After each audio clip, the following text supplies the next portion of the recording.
Assalamualaikum warahmatullahi wabarakatuh. Perkenalkan, nama saya Nabila Fathatul Inayah. Saya sebagai moderator dari kelompok 9 ini. Di dalam kelompok ini beranggota Mutiara Tasila dan Nadia Puri Lanata. Yang pertama, materi pertama akan dibahas oleh saya sendiri. Saya akan membahas tentang efek komunikasi massa.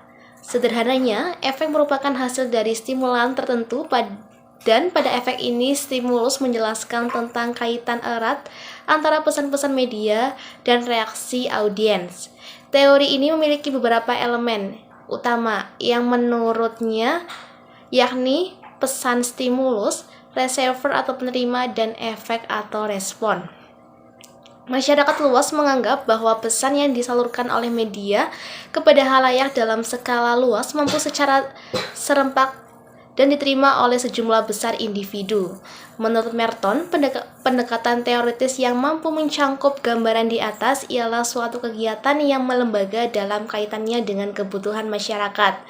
Kebutuhan yang dimaksud mengacu pada institusi media, terutama berkesinambungan dengan ketertiban, integritas, motivasi, dan pengaruhnya.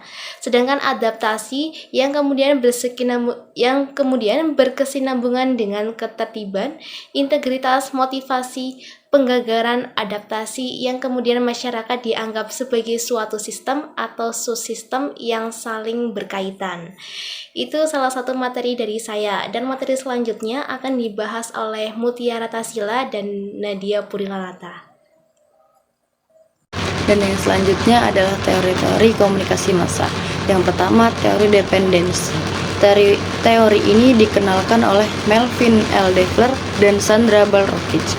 Pada teori ini memprediksikan bahwa dalam pemenuhan kebutuhannya, masyarakat bergantung pada informasi media massa. Ketergantungan masyarakat terhadap media massa dilandasi dalam berbagai hal. Yang pertama, halayak akan bergantung kepada media massa yang mampu memenuhi semua kebutuhan bersangkutan dibanding yang hanya memenuhi beberapa kebutuhan saja. Dan yang kedua, sumber ketergantungan ini ditentukan melalui struktural masyarakat atau kondisi masyarakat. Model ini menonjolkan keterkaitan halayak dengan institusi media dikaitkan dengan minat dan kebutuhannya, sehingga hal ini mempengaruhi masyarakat dalam memilih berbagai media yang sesuai dengan struktural tiap-tiap dari masyarakat.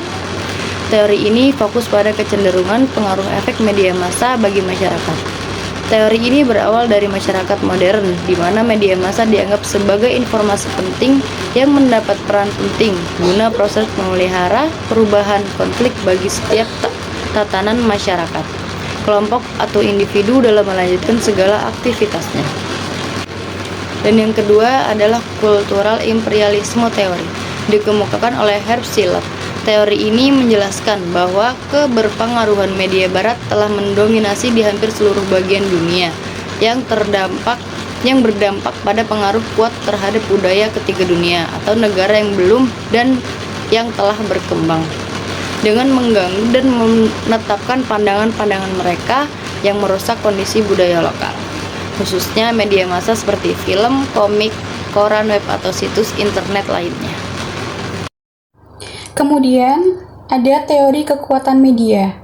Teori ini mampu menyatakan bahwa media massa memiliki kekuatan yang besar untuk mempengaruhi pikiran, perasaan, dan perilaku masyarakat.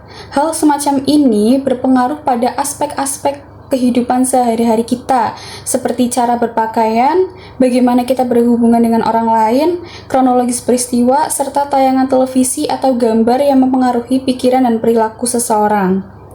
Pada akhirnya, media massa menciptakan efek dengan memastikan perannya sebagai agen perubahan, reflektor, dan penganut sikap dominan masyarakat. Kemudian yang kedua ada efek kognitif, efek yang terjadi pada pengetahuan, pemahaman, dan cara pikir halayak. Menurut Balrokich dan Devler, 1976 dan 1979, terdapat 4 jenis aspek kognitif. Pertama, pencipta dan ambiguitasi, di mana halayak menerima informasi yang tidak lengkap mengenai dunia sosial mereka. Kedua, penetapan agenda. Pada saat konflik, orang akan rentan terhadap efek pengaturan agenda. Oleh sebab itu, orang menganggap konflik sebagai masalah yang penting diikuti beritanya. Ketiga, pembentukan sikap. Media berperan dalam memilih objek dan orang yang menjadi sasaran sikap. Terakhir, klarifikasi nilai dan konflik. Media berperan membantu khalayak mengklarifikasi nilai-nilai seperti ketenaran, kebenaran, kejujuran, dan kesetaraan. Kemudian ada efek afektif. Menyebutkan beberapa kemungkinan efek afektif terjadi selama ketergantungan itu semakin meningkat. Pertama, terjadinya disentifikasi di mana konten kekerasan mendorong kurangnya seseorang membantu orang lain. Kedua, dapat menimbulkan ketakutan atau kecemasan orang-orang yang tinggal. Yang terakhir ada efek perilaku atau behavioral. Dua kategori berat ini menurut Balrockets dan Defler 1976. Pertama, aktivitas efek yang merujuk pada kejadian di mana khalayak media melakukan sesuatu sebagai konsekuensi dari menerima pesan media. Kedua, efek perilaku, di mana khalayak seharusnya melakukan sesuatu tapi tidak melakukan sebagai konsekuensi peran media. Mungkin kurang lebihnya seperti itu presentasi dari kelompok 9. Kurang lebihnya saya mohon maaf. Wassalamualaikum warahmatullahi wabarakatuh.